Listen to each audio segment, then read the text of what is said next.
Hello, everyone. Welcome to Leadership Pathway, first Thursday webinar, where we are all about finding and supporting and developing the next generation of leaders, primarily 20 to 25-year-olds for the church. And we do this every Thursday, every month on the first Thursday, always around the topic about development or coaching or the next generation or leadership. And I'm thrilled to have a couple of really good friends. One is a longtime friend and the other one's a newer friend, but they're going to be with us today. Before we get into that, I've dropped into the chat window there. I want to say thanks to Norton Creative, who makes this possible. I always say the things that look good and are spelled correctly on our website is because John Norton did it. And all of the stuff that looks like an 8th grader spelled it is probably the things that I've screwed up. So we are hugely indebted to him. I talk about him everywhere I go. I was talking about him yesterday at a conference. Someone that needed a website. They did not have a lot of money. And I'm like, I know a guy who thinks like a church guy. He's a pastor's kid, and he will think through this with you and get you going with a great website and then help you with communication strategy. I can't say enough about them. If you have $1 million to spend on this, don't hire him. Go hire the bougie people. You don't have money and you're a church and you need this done by Thursday next week because you woke up thinking about it today. He's the guy. Longtime friend. Can't say enough. Secondly, if you're watching this and it's still early October, we have another masterclass coming up. You've only got a couple of weeks. Hopefully you have enough miles to fly to Denver so you can get there on the cheap quickly. But if you're watching this in early October of 2024, go to leadershippathway.org/masterclass. Read all about it. We'd love to have you. Okay. My guest today is my longtime friend, Matt McKay from House Right. We're going to tell the House Right production story today, and his sidekick, Katy, is joined us as well. We'll hear all about her in a bit. My first curveball, Katy, why don't you introduce Matt McKay? Oh, you're putting your pods in? No? What are you doing? Matt, here's the first. Matt, why don't you introduce Katy while she puts your AirPods in? Tell us about who Katy is. Katy is there she is. You're back. I would rather she not be on while I say this, but Katy is a remarkable young woman that came to work for House Right about 4.5 years ago. Okay. I got to know Katy from her experience in a campus ministry context prior to coming to work for us, and hired her right in the middle of the pandemic. Okay, very good. Katy, introduce Matt. Matt will be nice since he can hear me. Matt is the owner of House Right. I kind of came to know him, again, through campus ministry. I went to college with his daughter, and so that's how I became familiar with House Right and Matt. Where was the campus ministry? CSF, Christian Student Fellowship, at Western Kentucky University. Okay, very good. Yep. My surprise question is always, Matt, tell us what you were doing between the age of 20 to 25, and then we'll get to the House Right story. Okay. Well, most of the time between 20 and 25, I was finishing up school. Mm-hmm. So I got a mechanical engineering degree from the University of Missouri, Rolla, and then moved to Kentucky to go to graduate school at UK, and finished up there and took my first job. So I guess the culmination of my up till 25 years was working for a couple of years at Lexmark International as a mechanical design engineer. I was a laser printer development. I was a laser printer development engineer. Were you the guy that made it look cool in a different color and rounded the edges? What was your engineering in? It was mechanical engineering. So I was in a control and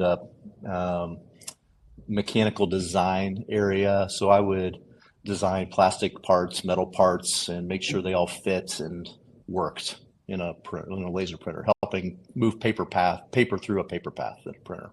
So out of grad school into that in Lexington? Yeah, I did. Lexington, Kentucky. I'm always interested in how people, I don't think anyone's when we say, oh, he's naturally this way or she's naturally that. What led you to be that sort of individual, like the pieces and parts and the, you know what I mean? The engineering side of it. Where do you trace that back to in your life? I was always gifted in the math and sciences in high school, and but I was also fairly gifted in music, of all things. And so I was actually trying to figure out what I should do with my life, and decided to do mechanical engineering while I was also pursuing some music stuff and that sort of thing. Wait, you pursued music? Like what? What do you mean? As a volunteer in a church context, mostly. Okay. Yeah. I didn't know if we needed to drop a link to like your latest single or something. I think you heard him just say he was pretty gifted. So I was pretty gifted. I was pretty remarkable. His mom told him he was a good singer. My mom told me I was great. So he decided to pursue it. So you were doing some music in high school, but you were gifted in mechanical things. Yep. And so just through the course of going to college, I got really intrigued by mechanical design and control, and how to make things fit, and how to like spatially put things together in a way that would do something. So cool. I'm curious, after grad school, these are things I don't know about you, even though I've known you for a while. 30 plus years. Other options. I've always heard you tell it this way, grad school, Lexmark. Were there other options for you? Did you have a decision to make? I did. So I was kind of alluding to that with the music thing. Part of the music thing was with a thought towards going into ministry, actually, to be a music minister. Back in the day, for me, what that meant was like leading music behind a podium someplace, waving my hands around in the air. And so I had a pretty narrow view of what ministry looked like in that day. And so when I went to college and got involved in campus ministry, my worldview expanded on what the church really could look like and what my place in the kingdom could look like. Yeah.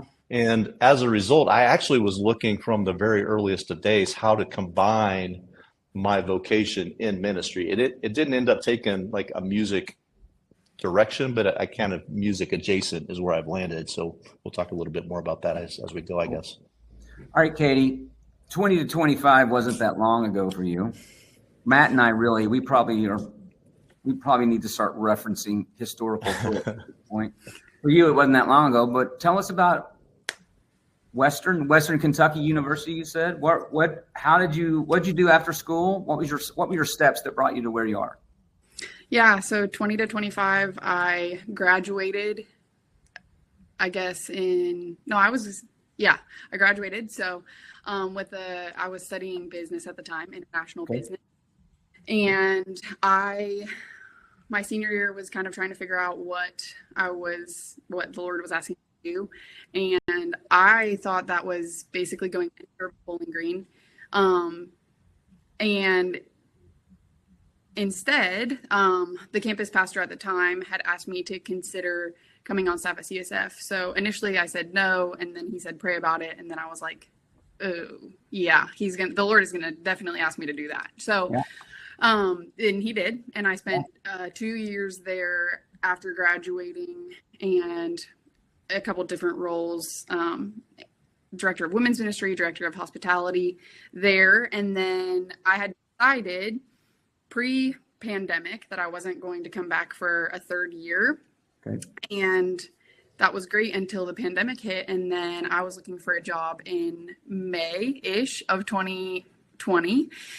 And yeah, so I applied to a bunch of jobs. I actually, at that point, wanted to stay in Bowling Green, and applied to a lot of different types of things, and nobody was hiring. So finally, Anna, Matt's daughter, was like, well, you don't have to go this route, but my dad is trying to hire. And I was like, okay, well, he doesn't have to hire me, but I'm going to apply.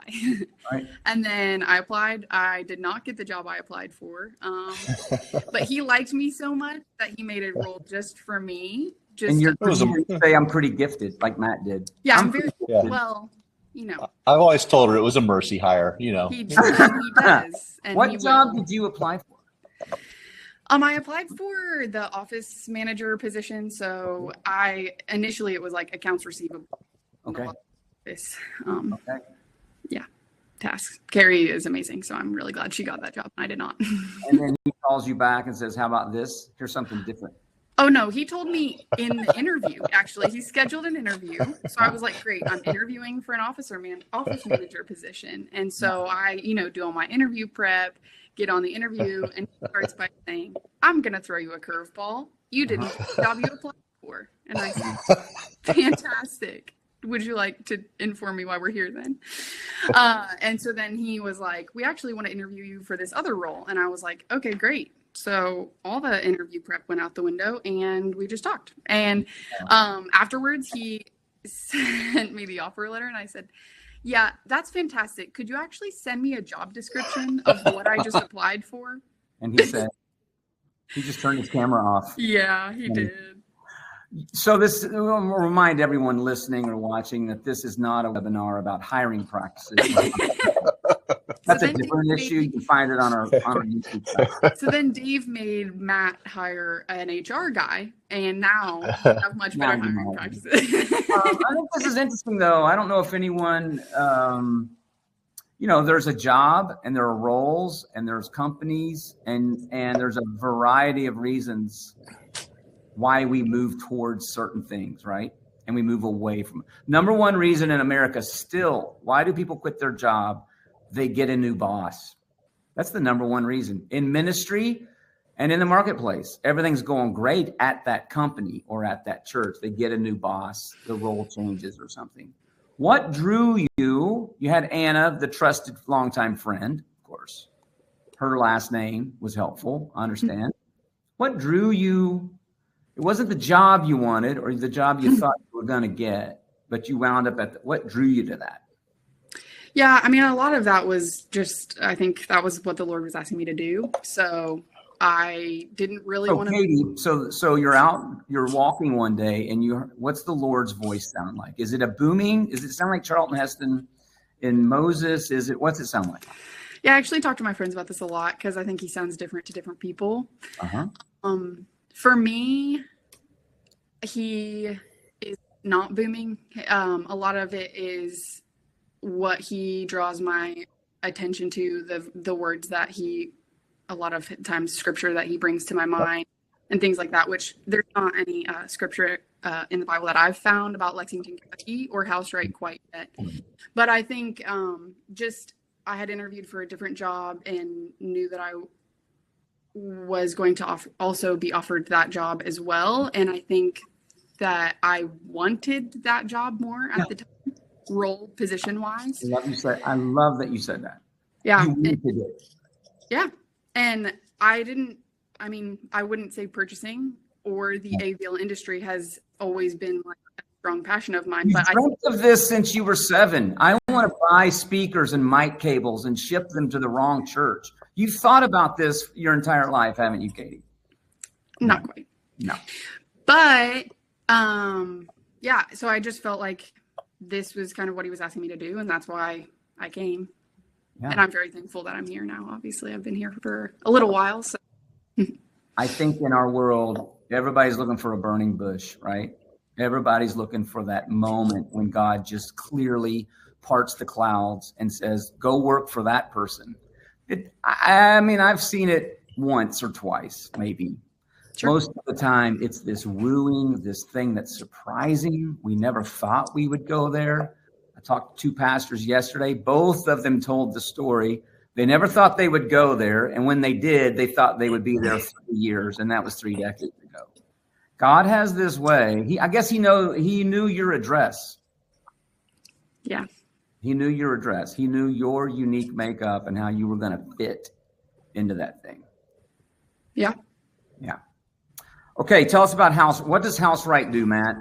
Yeah, maybe that helps with some of the context for what Katy just mentioned too. So House Right is what would be called a systems integrator. We do audio, lighting, video, design, and installation for churches all across the country. Mostly when a church is getting ready to go through a ground up construction project or a major renovation. looking for someone who can help them lead through that process with them to get that done in a safe way. Sure. So when it's too loud or the lights are in our faces, it's your fault. That's my fault. Yep. So hit his website. There's a connect button there. You send all the hate emails. Stop sending it to the audio volunteer. Just send it to Matt. That's right. Okay. So let's talk about the origin story. You launched when? Tell us the story of how it started. Okay. Well, I used to not like to tell this story because it always felt a little self-seeking, but in recent years, I've decided that it actually a great way to point people to like the goodness of God and some redemption story along the way with my life. So I guess I have to go back a little bit. So sorry about this, but I already alluded to the search in my early ages to figure out a way to combine this technical side of my brain with creative side of my brain, and then especially in a church context.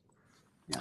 So after I got out of college and went to Lexmark and became a mechanical design engineer, all the while I was serving as a volunteer at the church that I was at, and we built a couple buildings. I was on the music team. No one was around that knew how to do anything with the technology that we were trying to use, and so I just volunteered to help along the way and schedule volunteers and show up to turn things on, and self-taught along the way, and grew to a place where the church needed to hire someone into the technical ministries.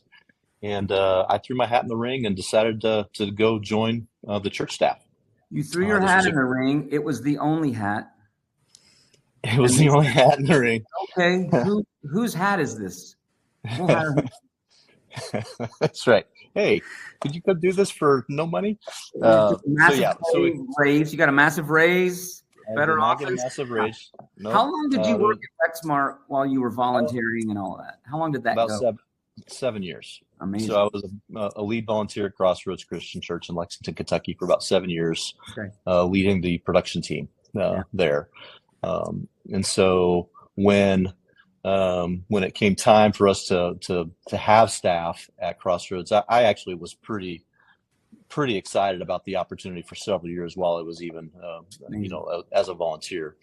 Right. So I jumped into that, leading volunteers, doing services, figuring out how to improve our systems along the way. And it was probably in that context that I got reintroduced to my analytical side of my brain a little bit.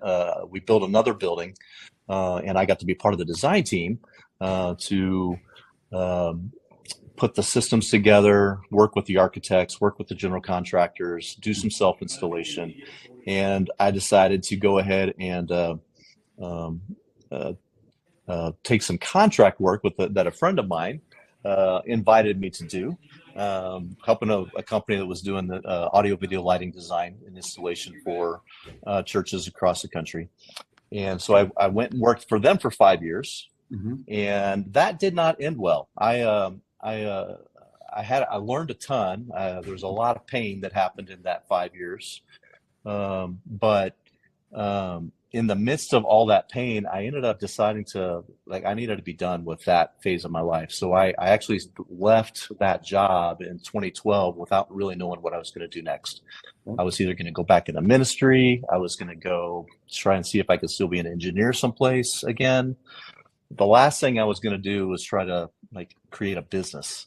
Yeah. It was the furthest thing from my mind. I did not want to do it. I had seen some real financial trauma and some emotional and relational trauma that had come out of the experiences that I had been through. And I didn't want to touch it. Did you apply to anything, Matt, or make any phone calls in those days, like to actual potential employers? I looked up, opportunities that were in the area. Yeah. But I never really followed through with it because I needed some time off just to heal up a little bit and soul search what I really should be doing.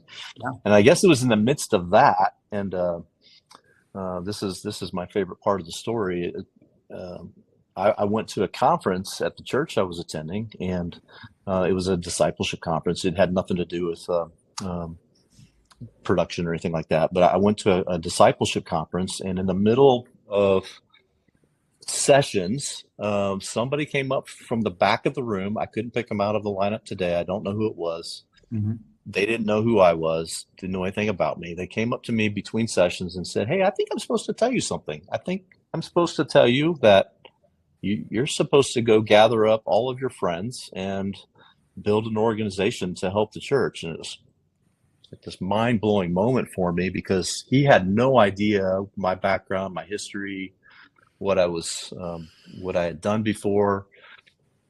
But it was so clear that in that moment, God was giving me like the best gift outside of salvation that He's ever given me. Wow. Because I was wounded, I was scared, I was fearful, I was burnt out and searching, had no idea which direction I was going to go. And in that moment, I just got this really clear: go do this.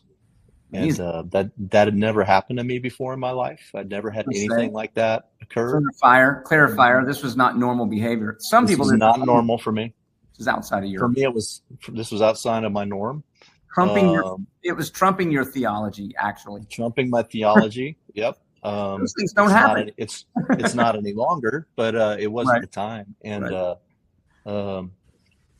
so in the midst of this, the fear and the timidity, I said, well, I guess I'll do this. So I went and got a business license at the end of January of 2013 and started just answering the phone for people who knew that what I had done before and needed help in the area of Kentucky, and was a one-man shop for a while, and then started talking to my friends that I knew from previous work experiences, relationships, and asking them to come alongside and help me. And we've been building that way for the last 12 years to the place now where we're about a team of 65, hope to be 70 by the end of the year. Wow. Working all over the country, doing what we're doing. Man, I'm wondering and along the way, if you could name them all for us. I probably would have to get the org chart out, and we do have an org chart now. Okay.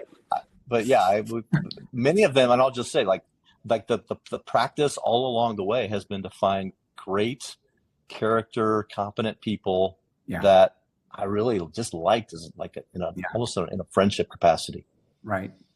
So that's the origin story, the setup to the topic. Here's the topic: is I believe churches, and I think you're interesting in that, we learn well sometimes when we're outside of our context. So instead of talking to another church leader about how you hired a bunch of young people, we talk to a business owner. You're faith-based, right? You're a for-profit. You're a for-profit, mainly Christians work at your company. Not exclusively, but a lot of them. So I believe churches today is where I am, is they have to hire younger. They have to have people in their young 20s on their team. So these people will be in their church, and that's the future. But we get scared. We get scared to give them responsibility. We think they're not ready yet, right? We use language like that. So I want to tell us about some hires you've made. You don't have to use names, but I assume most of these people were in their 20s at least 11 or 12 years ago when you hired them. And you immediately were deploying them in ways where they were probably in over their head. Is that fair to say? It is. Yeah. In fact, 3 of the first 5 employees were very young, probably late 20s, maybe a little beyond that early 20s demographic, but late 20s. And the interesting thing about the 3 that I have in mind, they had actually been passed over inside the church that they were working at for leadership positions that it was not deemed that they were ready for. Yeah. And there could be some truth to the fact that they weren't ready for that at the time, but when they came to us, we had no option other than to let's all roll up our sleeves and figure out how to do this together. It was very much a bootstrap. Everybody does everything together, kind of a model in those early years for us. And those early early hires were super key for us to be able to, to grow the way we have. I think it strikes me that and they're all still here now too. Yeah. Oh, is that right? Yeah, all but one. One moved on for some other reasons. It strikes me that we use language like they're not ready, they're too young, they're inexperienced, and yet we were all not ready, too young, inexperienced. When you hired Katy, maybe you hit the street looking for an experienced purchaser. I don't know. But you didn't hire an experienced purchasing person. Mm-mm. Right? No. I hired Katy because I knew her character. I knew a little bit about her family and her what she came from, and like the gene pool that she came from. Okay. And I also just really liked her. She just had this dynamism about her that I just knew that she would fit in really well inside of our culture, which is the most important thing about our company. Yeah. And I also know that she had the brains and the competency and the capacity to do business things. And so we hired her to come in and be a purchasing specialist to, what that does on our team. We entrust people like Katy to, buy millions of dollars worth of equipment and get it to the right place at the right time. And very, very quickly, she rose to the top, and we actually were looking for a way to get Katy into a leadership spot. How do you trust somebody like that, Matt? Because if she clicks the wrong, I made a joke about shipping it to the wrong church. That's probably happened. Mm-hmm. But if you click the wrong button or you add too many zeros to the column, right? It could be a big mistake. Expensive mistake. Mistake. Mm-hmm. How do you trust someone like that? How do you as a leader grow to trust that? Yeah, so we actually do have some safeguards in place to prevent some mistakes being made. But when mistakes are made, the stick-to-itiveness and the grit to go solve your own mistake and not hide from it was everything. So Katie's one of the hardest working people on our team. She'll stay late. She'll answer phone calls from people in the field when someone's needing some help. And just her ability and her desire to work through tough challenges and tough problems and or fix a mistake that she caused herself is just pretty remarkable, actually. Katy, what's the biggest mistake you made in your first 6 months or a year? Do you remember? Did you make one, or are we just speaking hypothetically as if it happened? Did you make a mistake that made your stomach turn a little bit? The biggest thing that I can think of is there was a project that one of our project managers had told me, all the gear's ready, go ahead and order it. And I was like, great, ordering it. And then I just simply didn't. I don't know what happened. I'm sure that someone came over and asked me to do something or whatever. I got distracted and I found it like, I don't know, a couple weeks later. And I was like, so remember how you asked me to do this? I didn't, but we will get it here. And we did. So, it was, you say fine because there's nothing you can do about it at that point except for get the gear there, I'll bet it killed you though, didn't it? Oh yeah, absolutely. Did you think I'm done? They're done with me at this point. No, I feel like honestly, as at the time, I was one of few women and young there.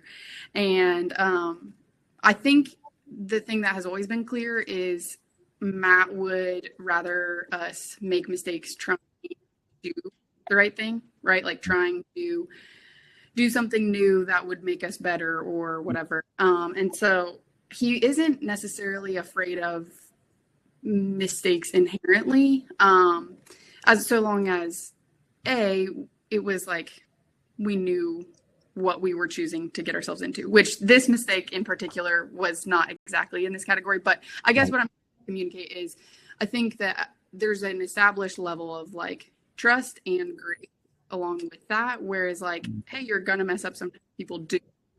But what are you going to do out of that to either fix the current mistake or like maybe tried something, it didn't work, and we try something else. Great. And I think it's fair to say too, if I can just interject, Dave, we have a full team of people like Katy that when there's a problem, they see it and they see a fire burning, they'll run to the smoke and help each other trying to fix it. And so we have this high trust, high camaraderie culture and environment that people, when something does go wrong, and something always does go wrong, but when something does go wrong, no one's on an island. Yeah. Okay, you talk about your first few weeks there, onboarding. You remember how many people worked there when you joined the team? I don't know exactly. I think I was early 20s. So a couple dozen people were working there. It's I guess tripled. Don't do math. I shouldn't be a purchasing person. Matt, will Excel do that for me? Is that what it is? Yeah. So talk about, were you onboarded? Was there even a process in those days, or were you just... I actually love to talk about my onboarding. Yeah. I came in. Oh my gosh, here it comes. I was there early because that's, what you do on the first day, especially. So I got there early. I got inside. Steven Souls, one of the guys who helps with onboarding and a lot of our technology and stuff, processes and stuff. He handed me my computer and said, why don't you set this up and we'll come back to I don't know what. I don't know. He didn't say. We'll come back. So I was like, okay, great. So he leaves and I'm sitting at this cubicle and I'm like, I'm not really sure what I'm supposed to be setting up. And so for literally, I think it was like maybe a couple hours, I was like, every time they'd walk past, I'd like act like I was like doing something. And then he'd be like, everything going okay? And I'm like, yeah, of course, everything's great. And because I didn't know what I was supposed to be setting up. And so then anyways, he comes back over and he's like, all right, you ready to move on? And I was like, yeah, absolutely. And he's like, to be clear, we've fixed a lot of things since this. No. I need to mute him. You can just let her keep talking. This is good stuff. Yeah, it's great. Yeah. So then he realized very quickly that I hadn't known what I was supposed to be setting up. So he helped me set, log into my work email or like all the things. And then him and Zach, who was my boss at the time, they showed me how to send a purchase order and watched me send one. And then Zach said, well, why don't you go through all the open orders and follow up on them? And I was like, okay. And then he left. And then I was like, I don't know what I'm supposed to be following up on, but I'm going to do it. So I went through a whole list. Yes, I went through a whole list of all these POs and I just guessed. And I remember sending I didn't realize at the time until our vendors started responding. Yeah. I asked about the same console cover on 15 different POs. And he our vendor responded back and was like, yeah, you're not getting these anytime soon. And also stop asking us about the same item. And I was like, what do I know? What do I know? I guess you've learned a little bit about audio and video pieces and parts and things. Here's what I think I've heard. Hire inexperience that has the character, the competency to learn, the headroom to go learn.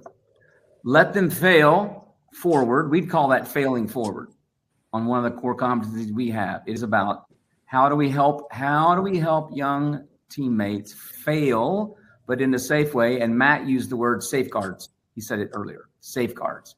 There probably was some, you couldn't actually put the company out of business with one keystroke in the purchasing cubicle. I'm assuming there are safeguards in place. And I think that's a key thing. It's critical. Okay, we have a question. We have a question in the chat. I have two young team members on my team that are seemingly lazy. They're taking long breaks, many breaks, meeting the minimal requirements. What are my next steps? Well, you got to go talk to them. Run towards the smoke, you said earlier. Run towards the smoke. Yeah. Good. We haven't always, as Katy has alluded to, our processes and our infrastructure behind things hasn't always been very robust at HouseRight. But in the last few years, we have gotten quite a bit better. and we've gotten quite a bit better, in particular in the space of reviews and one-on-one conversations, and managers actually caring about getting their teammates developed and performing at a higher level. Yep. And so the biggest thing we do is we just encourage people to talk. And if someone is hiding from something or not getting something done, we have a high value of just not just letting that sit. So if something needs to be addressed, we go address it. We talk about it. There have been a number of conversations and a number of corrective actions that we've had to take over the years to encourage someone to not just coast, or and we call people to the purpose of what we're doing regularly. And so it's not just about a job. It's about what rope we're all collectively pulling on. Yeah.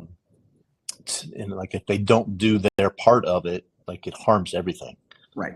In a particular, in our context, the customer is the church, and so we do a fair amount of calling people to mission in the midst of those corrective actions and developmental conversations. What's that look like in a tech company like yours? How do you call people to mission? Katy, how does Matt call people to mission at a tech company like that? I mean, it's helpful, I would say, first off, that he hires in general people who are wanting to serve the church. So I think in general, it's not like a in the background kind of thing. Like, we do AVL, but like sometimes we serve the church. It's like, we're serving the church. That's why House Right exists, is to take care of and help churches steward their resources well and create opportunities to share the gospel.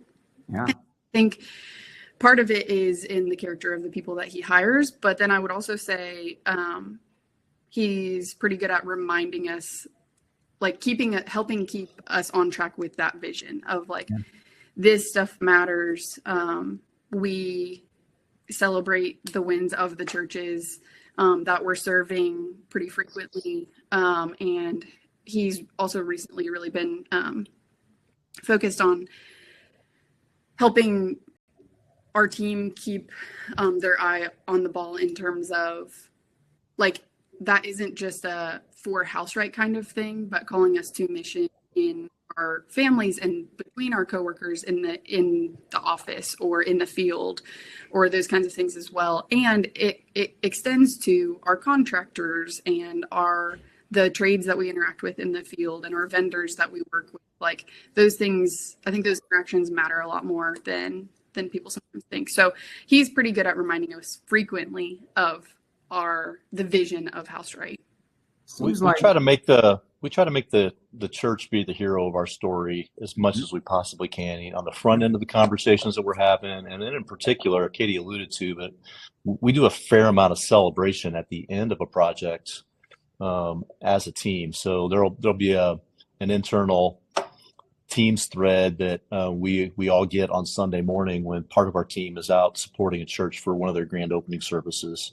And it's a great reminder regularly to not only see a visual of what is happening at the church that we're serving that particular weekend, but there's almost always a blurb that we encourage our project managers to include in those communications about what was important about this project and how did we really serve this particular church, and what are they able to do better now that they weren't able to do before. We're training our key people to communicate around what is really important and what are we really trying to accomplish together, and calling people to purpose. Matt, it seems like as you've gone from the original 4 or 5 to almost 70, I think you said, and you've done a lot of that in one of the worst staffing crises ever in our country. Labor shortage of everything: electricians, plumbers, truck drivers, Taco Bell workers, and qualified presidential candidates. We won't talk about that. How, as expertise goes up, as teams grow, there used to be 5 people, and now there's almost 65 or 70. expertise goes up. The job goes from very wide to more and more narrow, deeper understanding, higher expertise. How do you continue this idea of hiring young? Because the church has to hire young because of missional, evangelistic concerns, as well as just trends and what's going on in culture and staying fresh. You have to hire young for trends and things as well, I would assume. How do you hire young with expertise being at the level that it is? How do you keep that in front and not just grow old? I would say there are a lot of churches that 20 years ago were innovative. The pastor was 28 or 30. 25 years later, the pastor looks like me. The church is aged, right? They're trying to get back to that because they lag in this way. What can you speak into that's helped you keep the youthful edge that you have? Well, it's been eye-opening to me as the old guy on the team. It's been eye-opening to me to recognize how much the younger staff members on our team want to make things better and want to apply themselves to make things better. And so, much like in Katy's case, many of our young employees are at the forefront of when they see a problem, they want to do something about it and they want to fix it. And so we've tried to allow our younger team members, as they've gotten more experience on our team, like Katy, to move into not only just like personal authority positions, but actually into positional authority. So we've promoted people into manager roles. Like Katy's our purchasing manager now, so she leads a team of young people. And so when we've promoted her, we've purposefully continued to try to bring in people in a younger space to work for Katy and catch the same kind of things that Katy learned along the way. So technology in particular, it's kind of a young man's game. Or young woman's game, right, Katy? Or young woman's game. There you go. It's okay, Matt. It's okay. Thank you. We're all learning here. That's okay. We're all learning. So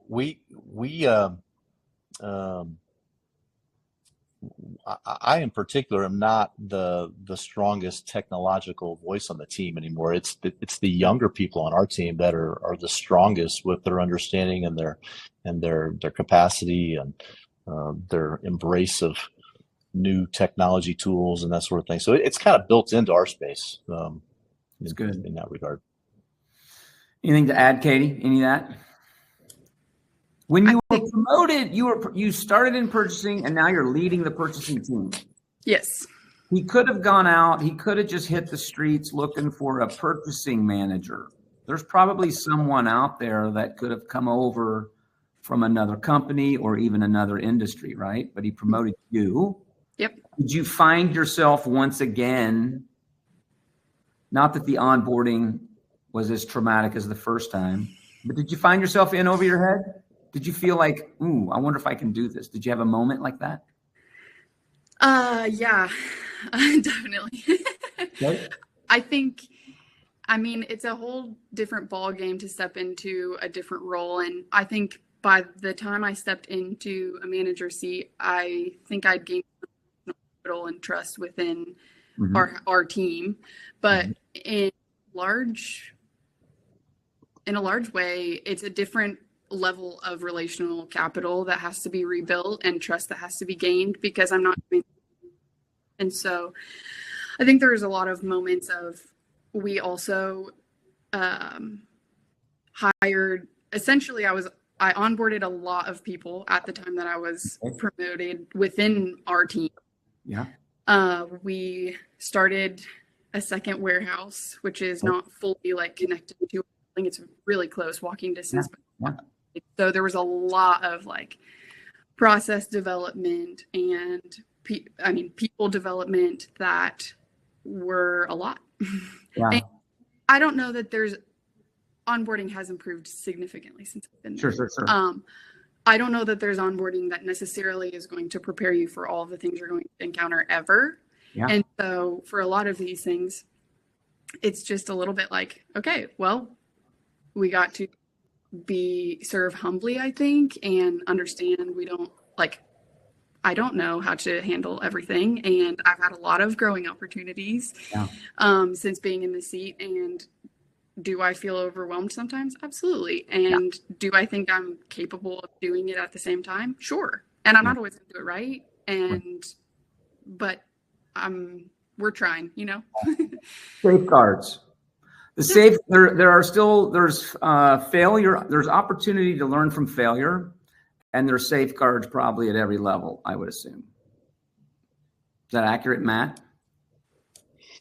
Yeah, everything from checks on when the actual money leaves a bank account to double checking to make sure that the gear was ordered, and like there's follow-up procedures. And so if someone makes the mistake that Katy made early on of just forgetting to do a task, there are like smart systems in place now to like catch those as quickly as possible. Right. Okay. But it's still on those people to do that job.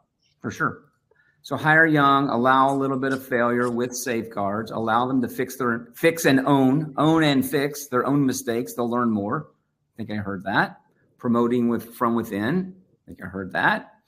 Matt, how has leadership changed during your career at Houseright? Yeah, I guess I'll personalize that for me, my leadership, I guess. I used to think that I needed to at least pretend to be the smartest person in the room early on, and had my fingers in a lot of different pots, every aspect of the company. But over the years, I just have learned that none of that was ever true, and then two, it was a physical impossibility as we've grown to the level that we are. So, leadership for me anymore is about coaching and mentorship and calling to vision and purpose. And I'll still jump in and play a role in a key process moment or like a solution that we need to solve. Or a key conversation I need to have with a customer. But by and large, I'm leading leaders now. I'm doing less day-to-day activity, and I'm spending more time leading leaders so that they can lead their own teams. There wouldn't be a leadership pathway without Houseright. I think you're the number 2 donor to Leadership Pathway, and I think you're either the number 1 or number 2 client, because you've been doing residency there, improving it every year. Talk a little bit about what the residency program, I think you could call it a program at this point. What is it meant to Houseright, and how has it played into helping to keep you young? Yeah, well, it's a little different for us in a for-profit business space than it is probably in most of the people that engage Leadership Pathway. Our position for a long time has been we don't want to be part of the problem in the church with attracting people away from ministry jobs to come work for us because it might be perceived as a step forward in a career. Yeah. That happens some, but we don't want to be part of the problem and not be a part of the solution at the same time. And so for 6 or 7 years now, we've been engaged with Leadership Pathway to identify people that want to be in ministry, and then offer our experiences as from those of us that have been in ministry to help candidates have long careers in ministry. And so we do that by hiring them as a resident for the 2-year journey.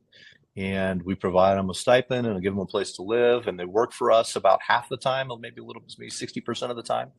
And the other percentage of their time, we place them at a local church here in the Lexington area, where they're learning from us the engineering side of things, the physical side of things, how to connect stuff, how to make it work.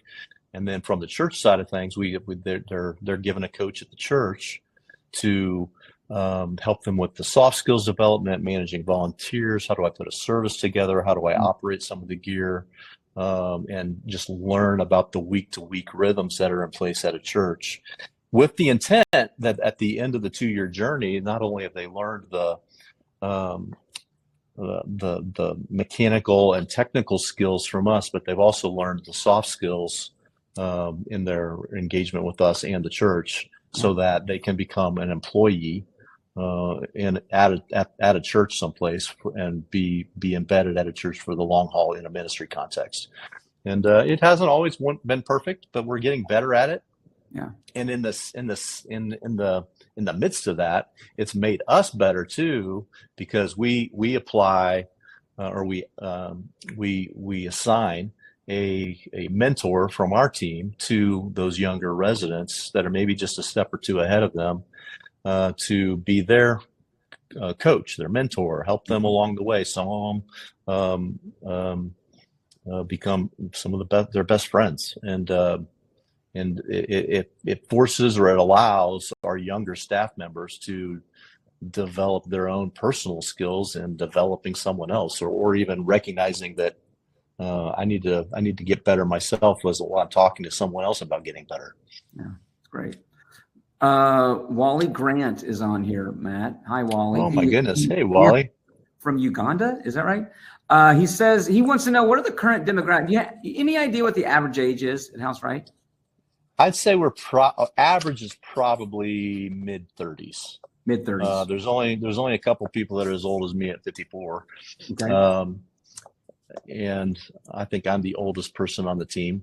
Okay. And so we're probably an even distribution about that mean of 35. So we I have a couple dozen that are 35 and younger, and a couple dozen that are 35 to 40, and a few above that. Okay, so hire young, put them in a little over their head, allow them to fail with safeguards, promote from within. And then what I hear is some of those that you hired young along the way now have someone else that they're at least thinking about pouring into, or coaching, or developing on their own. Yeah. In other words, church planters, it's disciples who make disciples. It's AVL integrators who make AVL integrators or directors. Yeah. And that idea of the next it's a close comparison. It's close. And it is, we, especially in your business, we were talking yesterday about how when Christ said, let's go to that town 4 miles away and we'll do some stuff. We're going to heal some people. Let's go. And it was half a day walk to get there. You got a lot of coaching opportunities if you and I go for a 4-mile walk. Think about all the stuff we could hash out and get through. We don't have that. And you definitely don't have that in a company that's on airplanes, flying around the country, helping churches big and small. So these things don't just happen. They don't just atrophy. And we wake up one day and we've had 11 residents and 4 or 5 of them have turned out. And it takes great intentionality and investment. And I see that from the House Right side. And House Right funding not only their own residency, but really paying doing the heavy lifting and paying the freight for local churches. When they get a tech director hired or a technical teammate hired, and they've been there for 2 years, a 2-year job interview, and they know this person. And House Right really funding that pipeline for them. And it's amazing. It's an amazing ministry. It's great. Katie, I'm going to give you the last word. You got anything you wanted to say before we hang this up and move on with our day? Where's it going for you, Katie? Where do you think this experience, it's brought you to this point? Where is it headed from here for you? Yeah, I think because of a lot of the opportunities I've been given, a lot of my life has just been taking the next right step, right? Like I have not really been able to predict most of the things that have happened to me in my life. And so I think for me, a lot of like, I want my whole life, in whatever capacity that is, to be furthering the kingdom and taking the next right step. So in terms of positionally, I have no idea. I just got in this role and I am still very in the middle of trying to figure out how to do it, and trying to encourage and develop and challenge our team here. I think it's easy to get in the day-to-day sometimes of, we're on the purchasing team. We're not super church facing, but like to have still impactful conversations, whether that's with our vendors, which we're try to be very intentional about, or with supporting our team who's in the field, is a huge part of the purchasing team's role. So it's like we are still a huge part of serving the church well, and like personalizing it even more, being an impact to our guys in the field and helping them feel the care that is one of the house right values. And so I think where my focus is currently is coaching and developing the team that I have been entrusted with leading, to I guess just see that as an opportunity. And I think a lot of them view it that way, but are like, okay, practically, what does that mean? So just kind of like helping our team get to the next step. And that's been a continual challenge and encouragement to me, which I enjoy learning. And so I'm very, and very let me have the last word on that too, Dave, actually relative to Katy. Like it goes beyond our again, Katy, because I wanted to give her the last word. Okay. I'm just kidding. Well, it goes beyond our work context too. Like by Katy learning how to rub off on the people that work for her, I see Katy doing the same thing and mentoring young girls at the church that she serves at. That's great. And helping former colleagues with tough spots in their life and that sort of thing. So when you're working on developing someone else around you, you're much more sensitive to everybody in your circle of life, like helping them along the way. And Katy's been a standard bearer for us on that. That's fantastic. Thanks, guys. Houseright.com, right? Is that the website? Houseright.com. Go yes, check it out is. what you're doing. There are hundreds of churches around the country who can communicate clearer and better because of your efforts and your work, and they are thankful. And I've met a few even this week at a conference that I'm at. I'm sitting in the nursery. It's pretty awesome recording this. And so houseright.com, leadershippathway.org. I sense that we're all pulling on the same rope, so to speak.